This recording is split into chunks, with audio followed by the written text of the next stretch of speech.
समुच्चय सिद्धांत में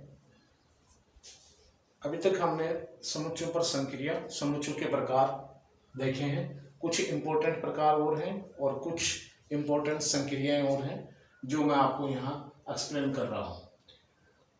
ऑपरेशंस ऑन द सेट्स में चौथे नंबर की जो संक्रिया है, फोर्थ साइमेट्रिक डिफरेंस, या जिसे हिंदी में कहते हैं सममित अंतर।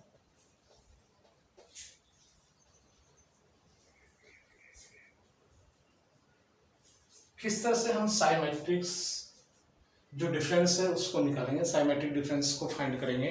तो इसके लिए हमें क्या करना है, कोई भी दो समुच्चय दिए गए हैं, उन दोनों समुच्चयों के बीच में यदि हमें सममित अंतर ज्ञात करना है, दोनों समुच्चयों के बीच में सममित अंतर, जैसे समुच्चय ए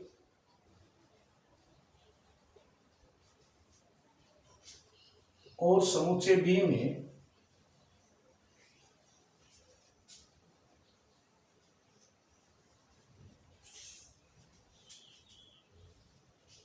सममित अंतर को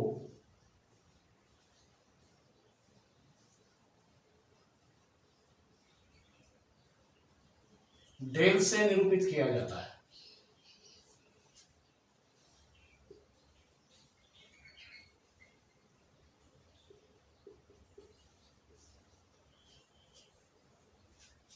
ए डेल बी, ये डेल है, इसे डेल्टा बी बोलते हैं अपन, लेकिन इसको अपन यहां समुच्चय में इसको बोलेंगे डेल। अब यहां दो समुच्चय ए और बी दिए हैं और उनमें उनके बीच में हमें सममित अंतर ज्ञात करना है। तो A del B is equal to होता है A minus B union B minus A. A minus B union B minus A, ये दो समुच्चयों का सममित अंतर कहलाता है। If you find symmetric difference between A and B or among two sets A or B, then we find A del B is equal to A minus B union B minus A।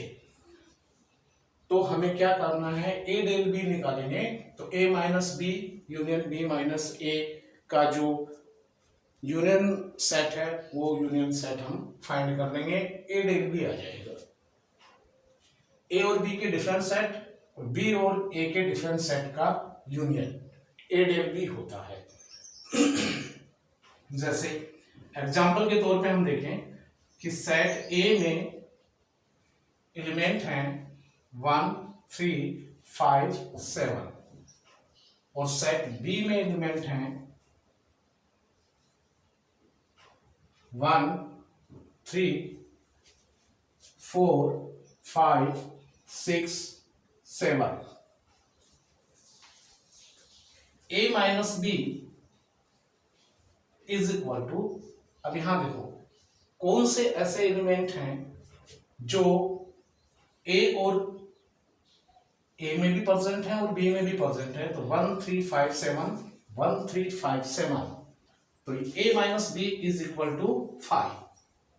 यहां कोई भी ऐसा element नहीं है जो B में present नहीं है।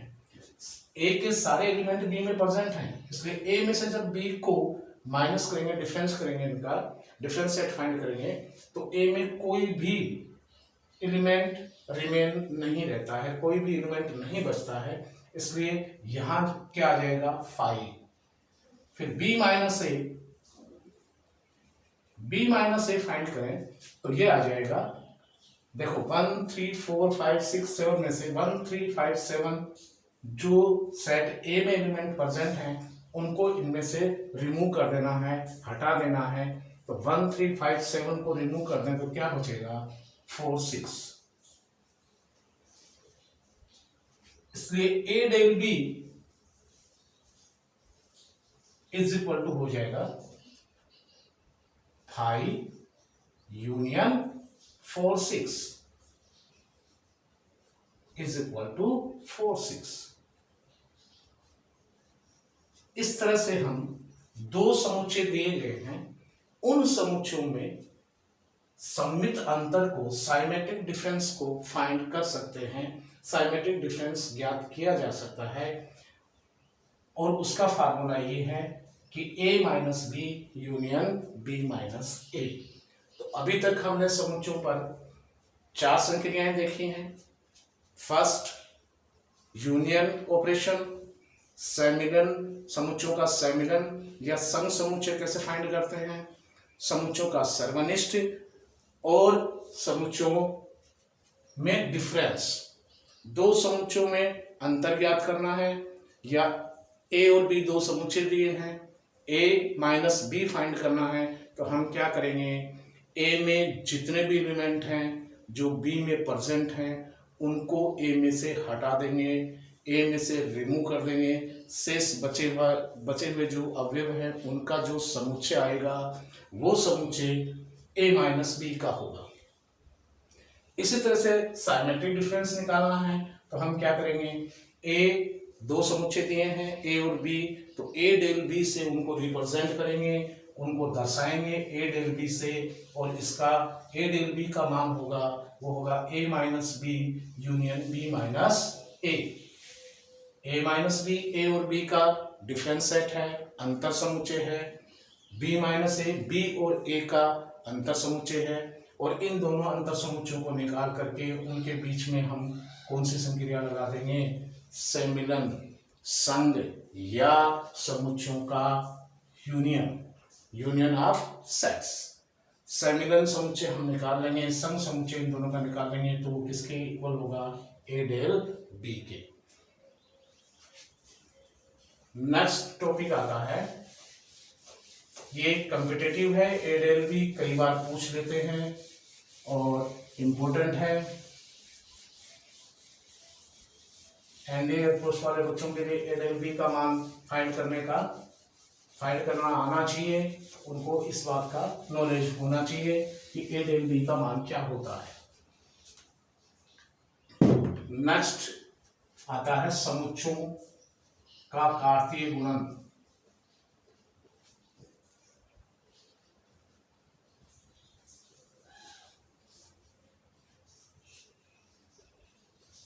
समुच्चयों का कार्तीय गुणन, क्रॉस मल्टीप्लिकेशन या क्रॉस प्रोडक्ट जो है ये सेट्स का है, क्रॉस प्रोडक्ट ऑफ सेट्स किस तरह से रिप्रेजेंट करेंगे, दो समुच्चयों में यदि हमें कार्तीय गुणन निकालना है तो किस तरह से उसको रिप्रेजेंट करेंगे, किस तरह से लिखेंगे। क्रॉस प्रोडक्ट ऑफ सेट्स को इस तरह से लिखेंगे, यदि ए और बी दो समुच्चय हैं, यदि ए और बी दो समुच्चयों का कार्तीय गुणन निकालना है, दो समुच्चयों का कार्तीय गुणन, क्रॉस प्रोडक्ट हमें फाइंड करना है,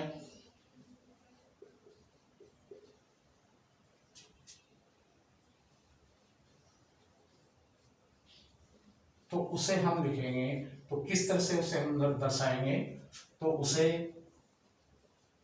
ए क्रॉस बी से दर्शाया जाता है।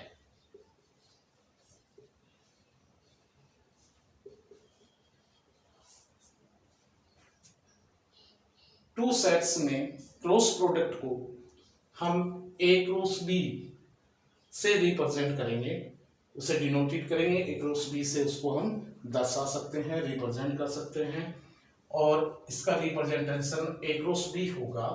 और किस तरह से हम कार्तीय गुणन फाइंड कर सकते हैं, दो समुच्चयों का कार्तीय गुणन कैसे ज्ञात कर सकते हैं, इसके लिए एग्जांपल के तौर पे ए इज इक्वल टू, मैंने सेट ए लिया, ए बी सी डी, ए में 4 एलिमेंट हैं, तो यहां लिखते हैं n A is equal to 4। ये सेट ए का ऑर्डर है, order of set A is equal to 4, जैसे एन ए या ओ ए से लिखते हैं, ये बताया था मैंने। Set B is equal to 1 2 3, 3 elements ले लें। इट मीन्स सेट बी का ऑर्डर क्या है, n B is equal to 3। अब ए क्रॉस बी हमें फाइंड करना है, तो ए क्रॉस बी को फाइंड करने के लिए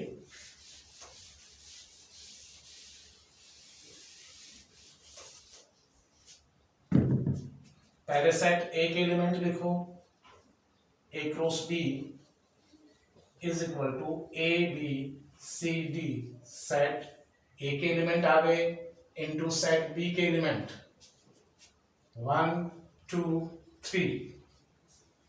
अब ए क्रॉस बी फर्स्ट में ए लिखना है और सेकंड स्टेप पे बी लिखना है, तो A cross B is equal to पहला एलिमेंट ए का पहला एलिमेंट बी के सभी एलिमेंटों से मल्टीप्लाई होगा, या इसको ऐसे ऑर्डर पेयर में लिखा जाएगा, क्रमित युग्म में लिखा जाएगा।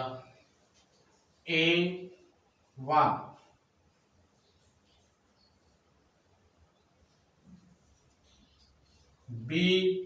A2 A3, फिर B1 दूसरा एलिमेंट जो है सेट ए का वो सभी से मल्टीप्लाई होगा, तो इस तरह से लिखेंगे उसको B1 B2 B3। फिर इसी तरह से आगे चलेंगे, तीसरा एलिमेंट लेंगे ए का, और तीसरा एलिमेंट सेट बी के एलिमेंट से जब मल्टीप्लाई होगा तो उसे लिखा जाएगा C1 C2 C3, फिर D से मल्टीप्लाई होगा तो D1 D2 D3, और सेट को मतलब कोष्टक को लिख देंगे। तो A1 A2 A3 B1 B2 B3 C1 C2 C3 D1 D2 D3 ये किस फॉर्म में लिखे गए हैं, ये ऑर्डर पेयर में लिखे गए हैं। ये ऑर्डर पेयर है, ऑर्डर पेयर है, क्रमित युग्म है।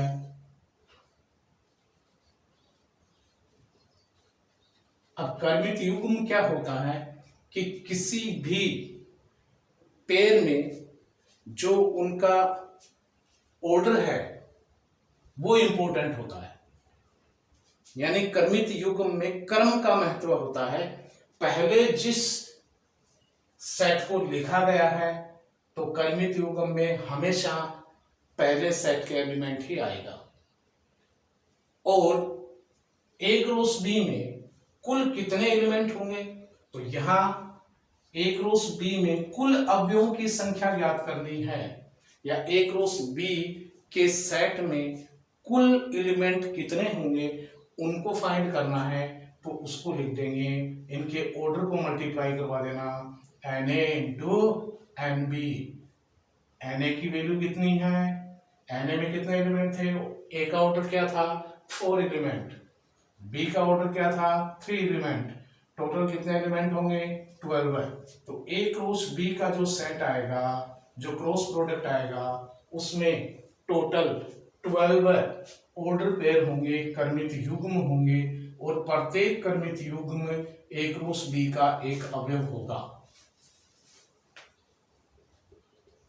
ए क्रॉस बी में ऑर्डर पेयर एक क्रमित युग्म ही उसका एक अवयव माना जाता है। तो ये पहला अवयव, दूसरा, तीसरा, चौथा, पांचवा, छठा, सातवां, आठवां, 9वां, 10वां, 11वां और 12वां ऑर्डर पेयर हो गया। यानी कि टोटल कितने अवयव हो गए, 12 अवयव हो गए। इसका मतलब ए क्रॉस बी में कुल कितने युग्म होंगे, कितने क्रमित युग्म होंगे, तो 12 क्रमित युग्म होंगे, और प्रत्येक क्रमित युग्म ए क्रॉस बी का एक एलिमेंट होगा, एक अवयव होगा। तो इस तरह से हम ए क्रॉस बी फाइंड कर सकते हैं। अब यदि आपको क्रॉस प्रोडक्ट पे इस ऑर्डर पेयर को समझना है तो देखना, इसी को मैं बी क्रॉस ए लिख रहा हूं।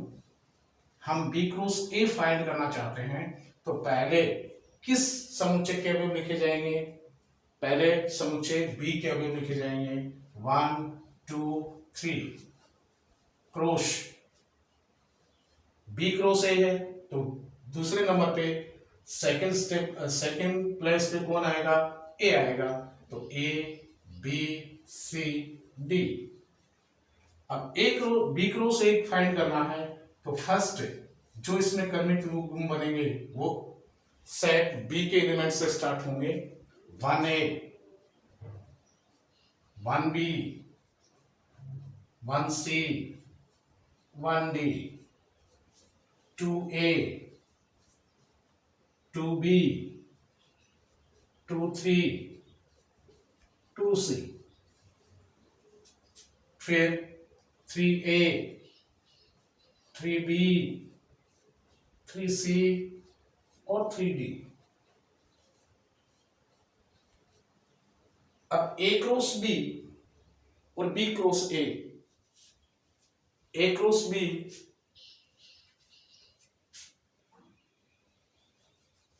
2C को यहां लिख दिया जाए, ये एलिमेंट है 2C, और यहां इसको कंप्लीट लिख दिया जाए। तो ये क्या आ गया? ये B क्रॉस A का क्रॉस प्रोडक्ट आ गया, और इस क्रॉस प्रोडक्ट में हम देख रहे हैं कि number of A cross B, order of A cross B में जितने एलिमेंट हैं उतने ही element n B cross A में होंगे, लेकिन A cross B is not equal to B cross A। Commutative में देखें तो क्रम विनिमयता में जब देखें तो ये चीज इक्वल नहीं होगी, लेकिन इनके ऑर्डर इक्वल होंगे। तो जब दो समुच्चयों में हम क्रॉस प्रोडक्ट फाइंड करते हैं, तो फर्स्ट में जो समुच्चय आता है, सेट आता है, उसके जो ऑर्डर पेयर बनेंगे, उन ऑर्डर पेयरों में फर्स्ट एलिमेंट हमेशा पहले ही सेट का रहेगा। और ऑर्डर पेयर में ऑर्डर इंपॉर्टेंट होता है, क्रमिक युग्म में क्रम का महत्व होता है। जैसे ए बी, यदि कोई क्रमिक युग्म है, मैं एक्सप्लेन कर रहा हूं उस चीज को, कि दो क्रमिक युग्म हम दें और दोनों क्रमिक युग्मों में हम ये देखें कि अगर वो ऑर्डर पेयर हैं तो क्या उनका महत्व है, और क्रमिक युग्म में क्रम का इंपॉर्टेंस ज्यादा है। जैसे एक ऑर्डर पेयर है ए बी, इस बात को विशेष समझना है, ये रिलेशन में, संबंध में बहुत काम आने वाली है। जैसे ए बी और बी ए दो ऑर्डर पेयर हैं। अब ये ऑर्डर पेयर है, इसलिए किस ब्रैकेट में लिखे हैं? छोटे कोष्टक में लिखे हैं। सर्कुलर जो ब्रैकेट है उसमें लिखे गए हैं। तो ऑर्डर पेयर को हमेशा सर्कुलर ब्रैकेट में लिखा जाएगा, जबकि सेट को हमेशा कर्ली ब्रैकेट में यानी मझले कोष्टक में लिखा जाएगा, और क्रमिक युग्म को हमेशा छोटे कोष्टक में लिखा जाएगा। तो यहां क्रमिक युग्म के अनुसार, क्रमिक युग्म ऑर्डर पेयर के अकॉर्डिंग, ऑर्डर पेयर के according A B is not equal to B A. A B और बी ए इक्वल नहीं है, क्योंकि यहां ऑर्डर में फर्स्ट अगर ये मान लें कि set element A belongs to set A और element B belongs to set B, A का जो रिलेशन है, एक है वो किसमें उपस्थित है? ए में विद्यमान है, बी समुच्चय बी में विद्यमान है। तो ए बी किससे बिलोंग करेगा? A B belongs to A cross B, और B A belongs to B cross A cross B is not equal to B cross A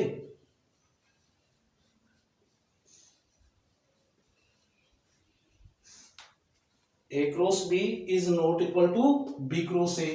इसलिए इससे क्या निष्कर्ष निकलता है, इसका फाइनल रिजल्ट क्या आता है, इन दोनों स्टेप से फाइनल रिजल्ट ये आता है कि A B is not equal to B A. जो ए बी कर्मित युग्म है वो बी ए कर्मित युग्म के बराबर नहीं होगा। इनमें क्रम का महत्व है, ए बी है वो ए क्रॉस बी का एलिमेंट है, जबकि बी ए है वो बी क्रॉस ए का एलिमेंट है। इसलिए कभी भी कर्मित युग्म में दो कर्मित युग्म जिनके अवयव समान है लेकिन उनका क्रम अलग अलग है, यानी क्रम में रेगुलरिटी नहीं है, इररेगुलर है, उनका जो ऑर्डर है वो इररेगुलर है, तो वो ऑर्डर पेयर कभी भी इक्वल नहीं होंगे, वो कर्मित युग्म कभी भी समान नहीं होंगे।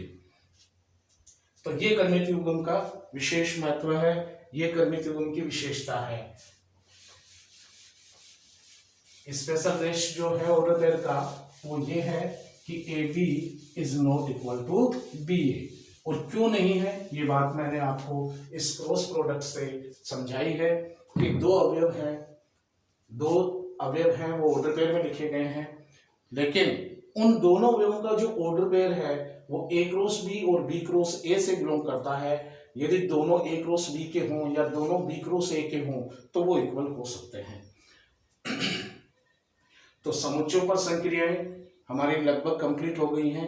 अब इंपॉर्टेंट कुछ समुच्चय बचे हैं जिनको आप विशेष फोकस करें, जो कॉम्पिटिटिव है वो स्टूडेंट ज्यादा फोकस करें उसको। पूरक समुच्चय,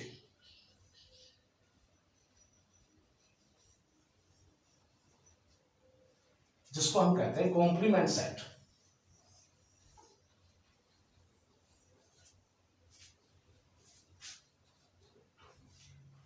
कॉम्प्लीमेंट सेट, पूरक समुच्चय, हिंदी में इसको कहा जाएगा पूरक समुच्चय और इंग्लिश में बोलेंगे कॉम्प्लीमेंट सेट। हमेशा इसको किस तरह से रिप्रेजेंट करेंगे, जैसे मान लो समुच्चय ए का पूरक समुच्चय, समुच्चय ए का पूरक समुच्चय लिखना है, समुच्चय ए का पूरक समुच्चय लिखना है, उसको रिप्रेजेंट करना है तो कैसे करें। मान लो ये सेट ए है तो ए का पूरक समुच्चय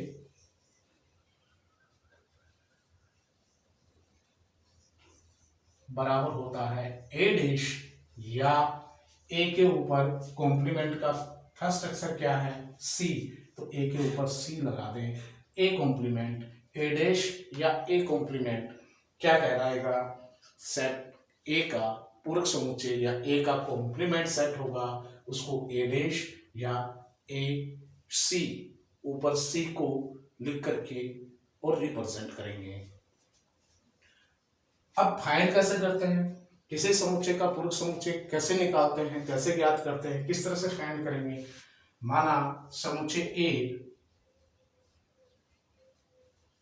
इमेजिन दैट समुच्चय ए में जो एलिमेंट हैं वो हैं ए बी सी डी, और इसका यूनिवर्सल सेट, समुच्चय ए का universal set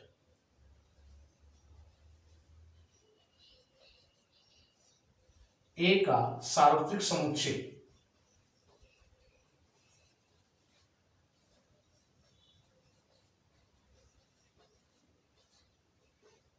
is equal to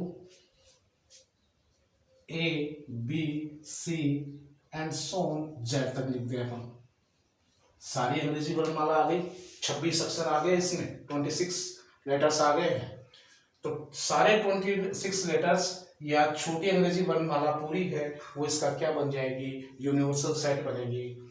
अब क्या करना है, ए डैश कैसे फाइंड करना है।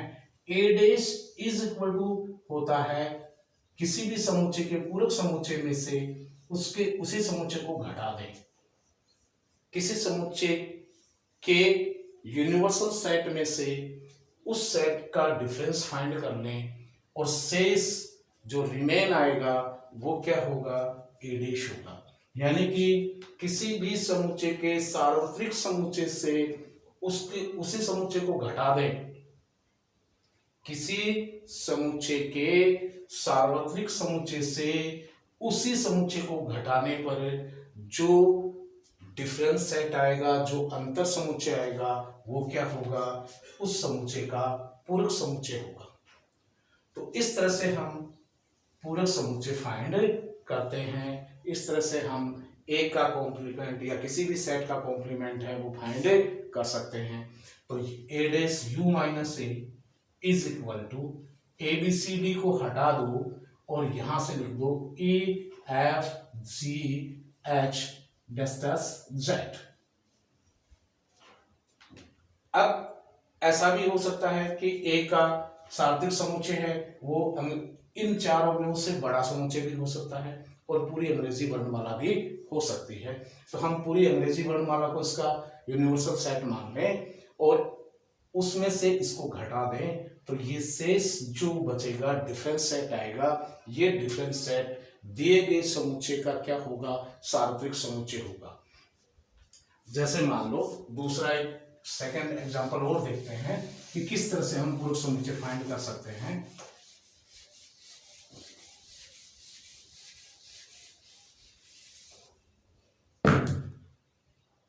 एक समुच्चय दिया है u, सार्वत्रिक समुच्चय हमें दिया है u is equal to 1 2 3 dots infinite.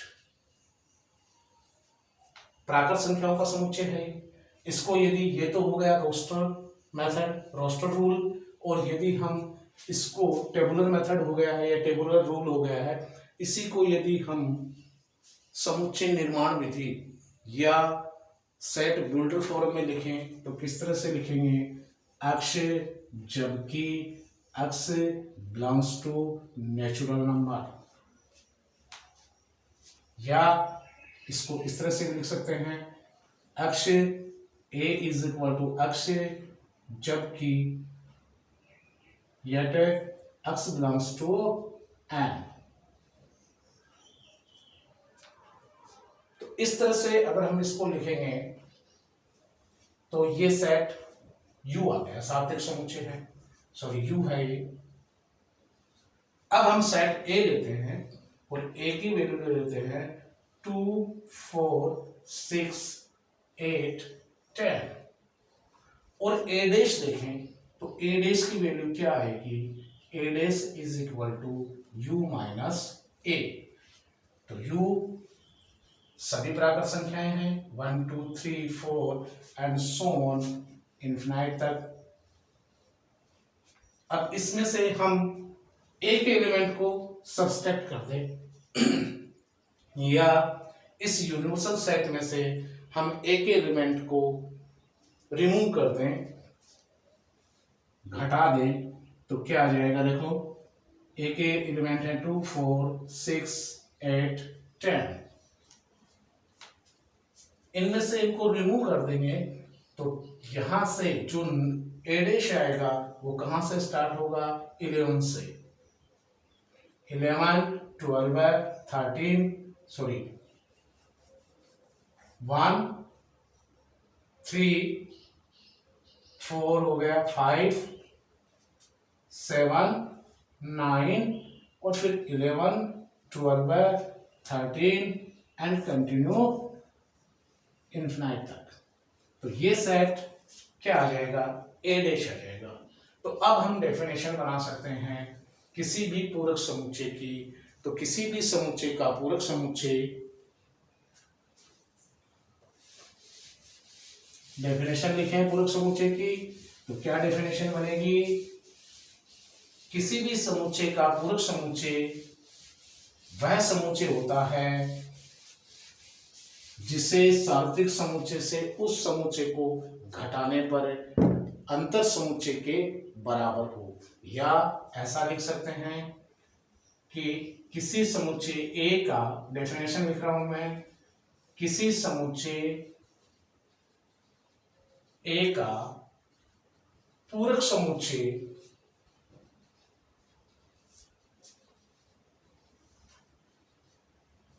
A dash या ए कॉम्प्लीमेंट उस समुच्चय को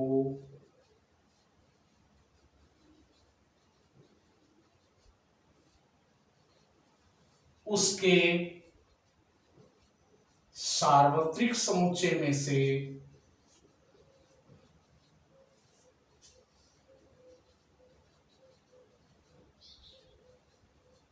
घटाने पर जो अंतर समुच्चय आता है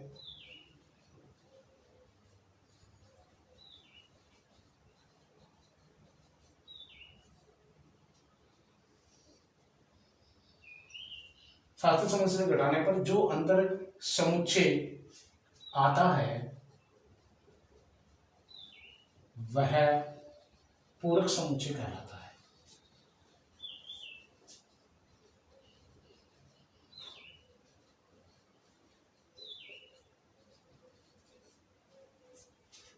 दोबारा सुन लो, कोई भी समुच्चय है जो दिया गया है, उस समुच्चय को हम उसके यूनिवर्सल सेट में से घटाएंगे, उसका अंतर समुच्चय, उसके यूनिवर्सल समुच्चय और उसका अंतर निकालेंगे। वो जो अंतर समुच्चय आएगा वो अंतर समुच्चय दिए गए समुच्चय का पूरक समुच्चय होगा। A dash is equal to U minus A dash या ए कॉम्प्लीमेंट